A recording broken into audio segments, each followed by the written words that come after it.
ദൈവ തിരുനാമത്തിൻ്റെ മഹത്വം ഉണ്ടാകട്ടെ. ഇന്നത്തെ ദൈവവചന ചിന്തയ്ക്കായി എഫെസ്യർക്കെഴുതിയ ലേഖനം 1-7-8 വാക്യം. അതുകൊണ്ട് അവനിൽ നമുക്ക് അവൻ്റെ രക്തത്താൽ അതിക്രമങ്ങളുടെ മോചനമെന്ന വീണ്ടെടുപ്പുണ്ട്. അത് അവൻ നമുക്ക് താൻ ധാരാളമായി കാണിച്ച കൃപാദാന പ്രകാരം സകല ജ്ഞാനവും വിവേകവുമായി നൽകിയിരിക്കുന്നു എന്ന് നാം വായിക്കുന്നു. ഇതിൻ്റെ സാരാംശം ജ്ഞാനത്തിലും വിവേകത്തിലും ജീവിക്കുക എന്നതാകുന്നു. കൃപാദാനം എന്നത് വലിയ ആത്മീയ അർത്ഥമുള്ളതാണ്. എന്നാൽ പലപ്പോഴും നാം അത് പ്രായോഗികമാക്കാറില്ല. നമ്മുടെ പണം എണ്ണിക്കൊണ്ടിരിക്കും. എന്നാൽ ക്രിസ്തുവിൻ്റെ അപ്രമേയമായ ധനത്തെക്കുറിച്ച് ചിന്തിക്കാറില്ല. പൗലോസ് നമ്മെ ഓർമ്മപ്പെടുത്തുന്ന നമ്മുടെ ജീവിതത്തിന് വേണ്ടതെല്ലാം ക്രിസ്തുവിലുണ്ടെന്ന് നാം ചെയ്യേണ്ടത് ഒന്നേ ഉള്ളൂ: ക്രിസ്തുവിൻ്റെ ദാനങ്ങളെ സ്വീകരിക്കുക. ഫിലിപ്പിയർ 4:19 നാം അത് വായിക്കുന്നു. പൗലോസ് പറയുന്നത് എന്താണെന്നറിയാമോ? എൻ്റെ ദൈവം നിങ്ങളുടെ ബുദ്ധിമുട്ടൊക്കെയും മാറ്റിത്തരും. അപ്പോൾ ദൈവത്തിൻ്റെ സന്നിധിയിൽ നമ്മൾ താൻ പ്രാർത്ഥിച്ചാൽ മതി, ബുദ്ധിമുട്ടൊക്കെ തമ്പുരാൻ മാറ്റിത്തരും. ഏത് ബുദ്ധിമുട്ടാണേലും മാറ്റുവാൻ ദൈവത്തിന് കഴിയും. ദൈവം പറയുന്നു, എൻ്റെ പുത്രൻ പാപത്തിൻ്റെ എല്ലാ കടവും കൊടുത്തു തീർത്തു. ദൈവക്ഷമയുടെ പരിധിയിൽ വരാത്ത ഒരു പാപവുമില്ല. ശത്രു പലപ്പോഴും പാപത്തെക്കുറിച്ച് നമ്മെ ഓർമ്മിപ്പിച്ച് ദൈവം ക്ഷമിക്കുന്നതിനപ്പുറത്തുള്ള പാപം നാം ചെയ്തിരിക്കുന്നു എന്ന ചിന്ത നമ്മിൽ കൊണ്ടുവരും. അതിനെ ശാസിച്ചകറ്റുവാൻ ദൈവം നമുക്ക് കൃപ തന്നിരിക്കുന്നു.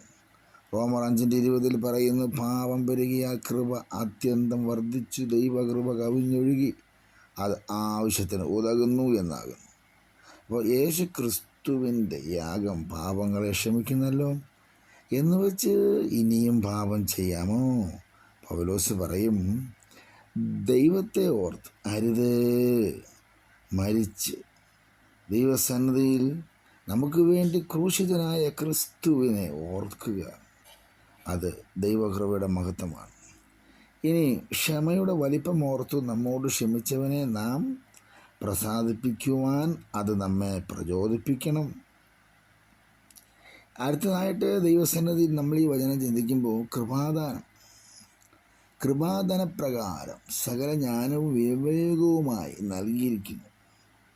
ഈ കൃപാദാനത്തെക്കുറിച്ചുകൂടെ നമ്മൾ ചിന്തിക്കുമ്പോൾ നമുക്ക് തന്നിരിക്കുന്ന ജ്ഞാനവും വിവേകവും ഉപയോഗിച്ചെങ്കിൽ മാത്രമേ ക്ഷമ എന്നതിന് ശരിയായി മനസ്സിലാക്കുകയുള്ളൂ. അത് മനസ്സിലായി വരത്തുള്ളൂ. അപ്പോൾ ദൈവിക ജ്ഞാനം നമ്മെ പഠിപ്പിക്കുന്നത് ദൈവകൃപയെ ആസ്വദിച്ചുകൊണ്ട് പാപത്തിൽ തുടരുവാൻ സാധ്യമല്ല എന്നാണല്ലോ. അതെ, അങ്ങനെയെങ്കിൽ ജ്ഞാനം എന്നാൽ അറിവിൻ്റെ ശരിയായ ഉപയോഗമാണ്. അറിവ് എന്നത് അല്ലെങ്കിൽ അറിവ് എന്നോട് പറയുന്നത്, എങ്ങനെ വേണം ചിന്തിക്കാം, എനിക്ക് ഈ എല്ലാ പാപങ്ങളിൽ നിന്നും ക്ഷമ ലഭിച്ചിരിക്കുന്നു എന്ന് ആണ്. അപ്പോൾ ഒരു ചോദ്യം, ദൈവസന്നിധിയിൽ എല്ലാ പാപവും ക്ഷമിച്ചിരിക്കപ്പെട്ടോ? അതെ. ഇനി പരിശുദ്ധാത്മാവിൻ്റെ ഒരു ആലോചന പരിജ്ഞാനമാണ്. പരിജ്ഞാനം എന്നോട് പറയുന്നു പാപക്ഷമ എന്നത് ഇനി പാപത്തിൽ തുടരുവാനുള്ള അനുവാദം അല്ല എന്ന്. അതത്രേ പരിജ്ഞാനം. അപ്പം ജ്ഞാനവും വിവേകവുമായി ദൈവിക പരിജ്ഞാനം സന്ദേഹമില്ലാതെ നമ്മോട് പറയുന്നു നമ്മുടെ പാപങ്ങളെ ദൈവം മറച്ചിരിക്കുന്നു, എന്നാൽ അതിനെ അനുകൂലിക്കുന്നില്ല. ദൈവിക പരിജ്ഞാനം നമ്മോട് പറയുന്നത് കൃപ പെരുകുവാൻ പാപത്തിൽ തുടരുകയാണെങ്കിൽ പാപക്ഷമ ലഭിക്കുകയില്ല. യോഹന്നാൻ പറയുന്നു, ഏതെങ്കിലും പാപം ചെയ്തു പോയാൽ നമുക്ക് വേണ്ടി വാദിക്കുന്ന ഒരു മധ്യസ്ഥൻ ദൈവത്തിനടിയിലുണ്ട്. അപ്പോൾ ദൈവത്തിൻ്റെ മഹിമാധനത്തെക്കുറിച്ച് നമ്മൾക്ക് അറിവുണ്ടോ?